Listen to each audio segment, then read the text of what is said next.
Salut tout le monde, je reçois aujourd'hui la grande Maudie Tamboué. Maudine Tamboué, bonjour. Bonjour. Dis-moi un petit peu, est-ce que tu pourrais te présenter pour ceux qui ne te connaîtraient pas encore, les quelques-uns Les quelques-uns. Ok, mais mon nom déjà, Maudine Tamboué. Je vis à Bruxelles, une echte Bruxelleère et aussi une vraie Wallonne parce que mon pays d'adoption en Wallonie c'est le Tournésie avec la zone Bernissard, je m'appelle Blaton. Et voilà, je suis ici depuis très longtemps, j'ai grandi en Belgique, 50 ans de Belgique quand même. Tu vas pas me dire que tu as 50 ans. Si j'ai 50 ans de Belgique, j'ai au moins 50 ans. Où sont les rides? Il y a un secret. Écoute, il y a un secret génétique peut-être, peut-être une prédisposition génétique familiale. Sûrement. Puisque quand on voit avec mon père, on ne croit pas qu'il est mon père, on croit que c'est mon grand frère. Donc voilà.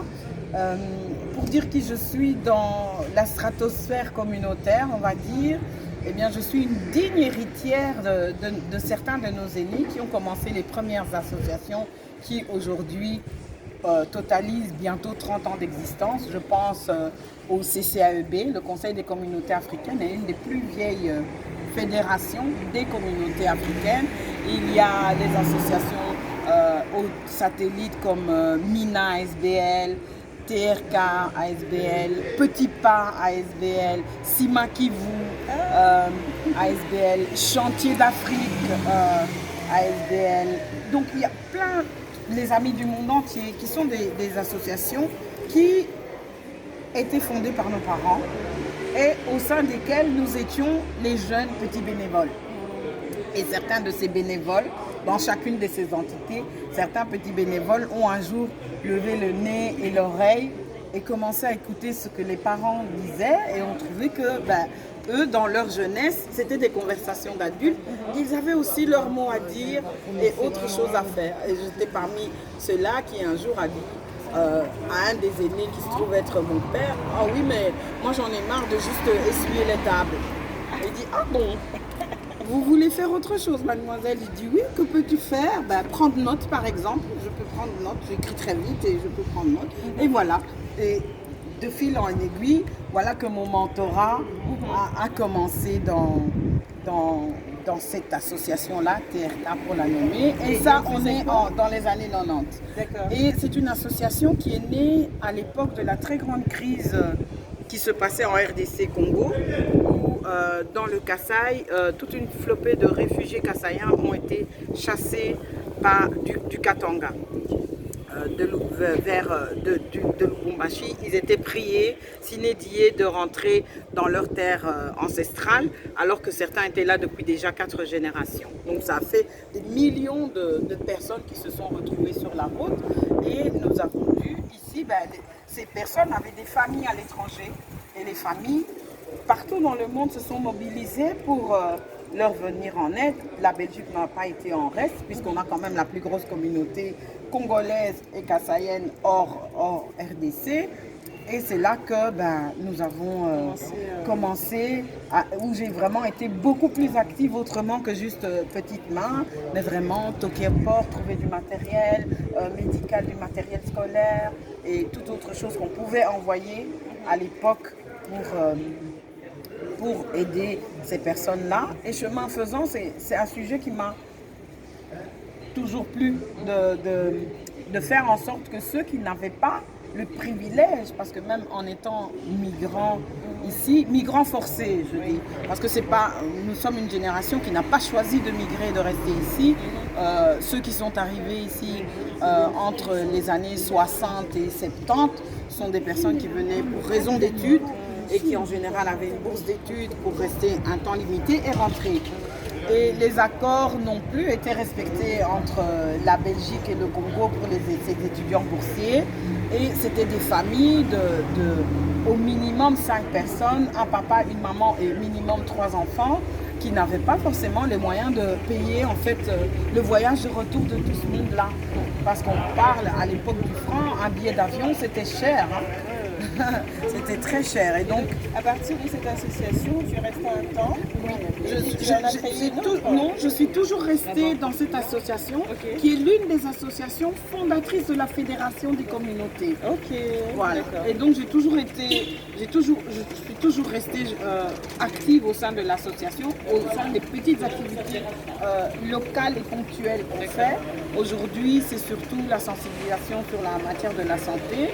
Et dans ce cadre-là, avec d'autres qui, eux, sont sur l'agriculture, sur l'enseignement et la migration. La question migratoire aussi a toujours été au centre du conseil puisque son premier socle d'activité était l'intégration des personnes d'ascendance africaine ici sur le territoire belge, leur confort de vie, tant en emploi, logement, accès à l'éducation et la formation. Mais comment es-tu arrivé à une PAD Belgium? Parce que chemin faisant, on a voulu étendre le travail qu'on fait. On s'est intéressé aussi à la question de coopération et développement, puisque nous sommes diasporiques.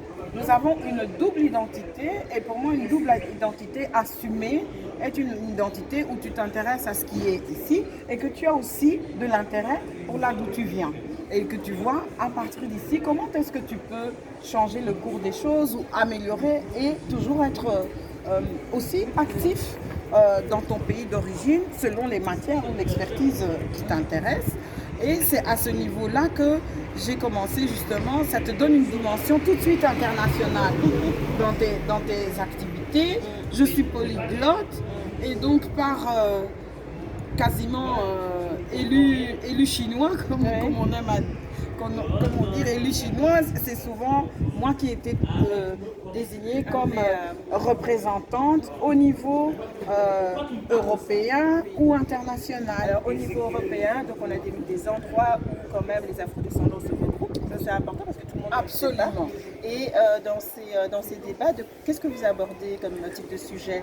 Est-ce que ça a été tout de suite en lien avec la décennie des afrodescendants ou c'est arrivé plus tard? Ça a commencé. Moi, j'ai commencé, ma porte d'entrée a été l'entrée féminine. Okay. Comment améliorer la situation des femmes seules ici en Belgique. Et surtout les femmes qui viennent dans des situations de non-régularité, non documentée. D'accord. Ça a été vraiment mon premier champ d'entrée au niveau international et féministe aussi. Parce que c'est là aussi que j'ai beaucoup plus affirmé mon désir de travailler aussi en particulier sur les dynamiques et les opportunités pour les femmes. Parce que je voyais le privilège que moi j'ai eu d'avoir été beaucoup mentorée par des hommes et par des femmes qui n'étaient pas à portée de tous et qui... Moi, je suis vraiment pour la justice, je suis juriste, c'est pas un hasard. C'est ta formation de base, hein? Oui, c'est ma formation de base. Et donc, du coup, pour moi, c'est toujours comment est-ce qu'on s'assure que tout le monde ait une chance équitable à portée de main. Qu'on ne l'utilise pas, ça c'est une autre histoire, c'est un choix personnel. Mais au niveau de l'institution et de l'État, comment est-ce qu'on fait pour que même celui qui ne sait ni lire ni écrire puisse avoir accès aux outils et aux informations dont il a. D'autant qu'on vit, et ça il faut être juriste pour le savoir, on vit dans un pays où on dit nul n'est censé ignorer la loi. Mais parfois on se rend compte que maintenant, où il est le bureau, où toute cette loi est mise à disposition et on peut venir la voir directement. La voir, la trouver, la comprendre. Et voilà. Et ça, c'est pas toujours simple. Oui. D'où l'importance du tissu associatif. Parce qu'en fait, le tissu associatif est ce médian informel qui permet, selon le besoin de loi ou de justice que tu as, de te rediriger vers la bonne instance ou de mettre l'information et l'outil dont tu as besoin. Ok, ma dernière question, ça sera un petit peu pour essayer un petit peu de lancer des idées sur quels sont les enjeux actuels selon toi. Je sais qu'il y en a beaucoup.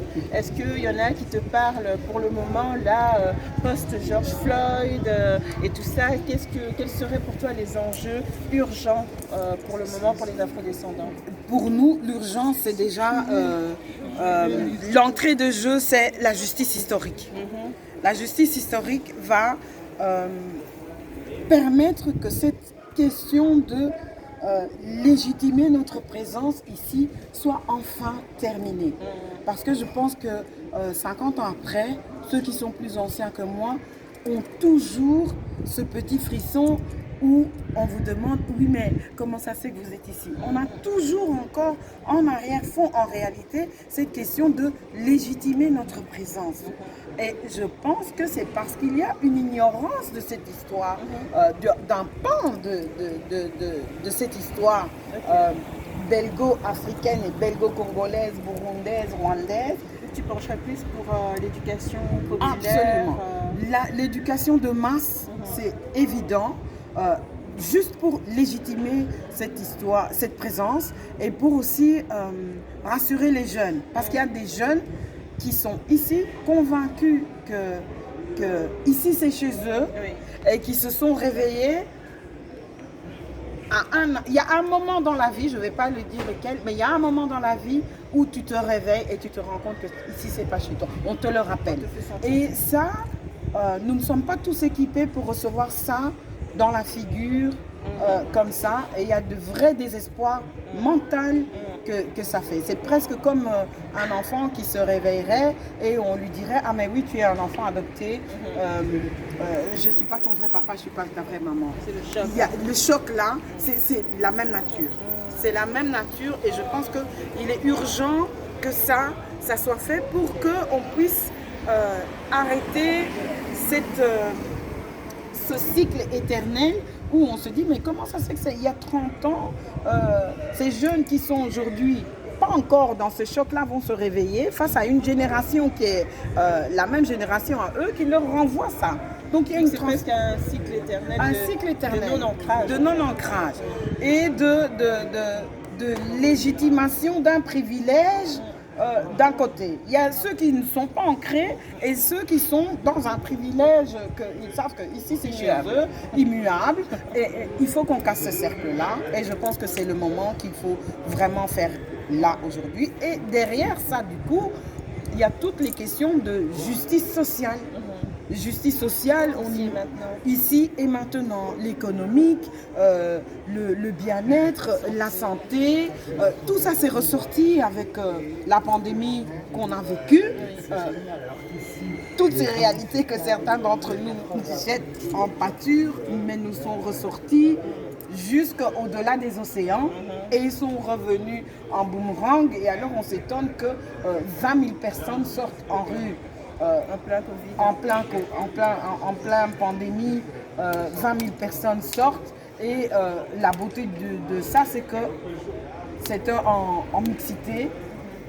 J'ai été même interpellée ce jour-là par un Américain blanc qui me dit, oui, mais il y a plus de blancs que de noirs dans cette manifestation. Et j'étais d'abord interloquée, j'ai dit, oh, même aujourd'hui, et bien avec ça. Et directement, je lui ai répondu ceci, je lui ai dit, mais heureusement, parce que si c'était le contraire, je saurais que le problème est encore là. Heureusement qu'il y a beaucoup plus de blancs qui sont sortis, et qu'il ait fallu ce lynchage institutionnel malheureux de cet homme à la face de 3 milliards d'humains pour que... En fait, quelque part, c'était le signe d'une avancée du fait qu'il y ait autant de blancs, en fait, finalement.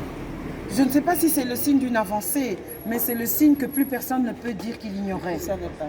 Oui. Ah oui, parce que ça, ils nous ont sorti pendant les années. Oui. Ah, il y a du racisme en Belgique. Oui, même aujourd'hui, hein, même demain, là, il y en a encore un malin qui pourra nous le sortir.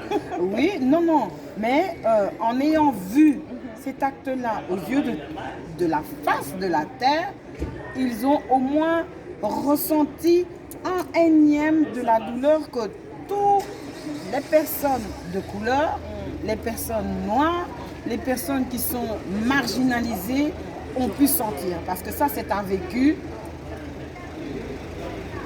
multiforme. L'application est diverse selon où on est, mais voilà. C'est un vécu universel pour ceux qui... C'est un vécu universel pour ceux qui sont dominés, et ils ont dit oui, non.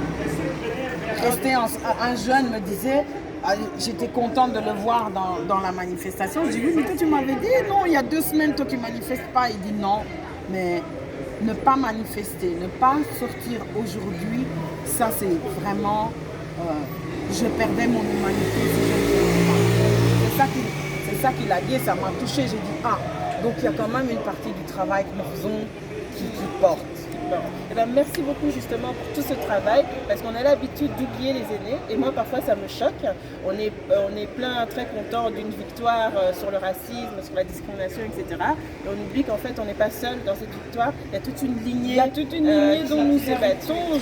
Je vois des personnes qu'on ne voit plus tellement, les papas Kazadi, les papas Nganoumouela au niveau, et à tous les niveaux, au niveau de la culture, il y a eu des médecins, des juristes, des psychologues. Je voyais tantôt Pichi Banda qui fait un travail humoristique, mais tellement important parce qu'il faut pouvoir aussi se distancer de tous ces épisodes. Et moi, j'ai de l'espoir.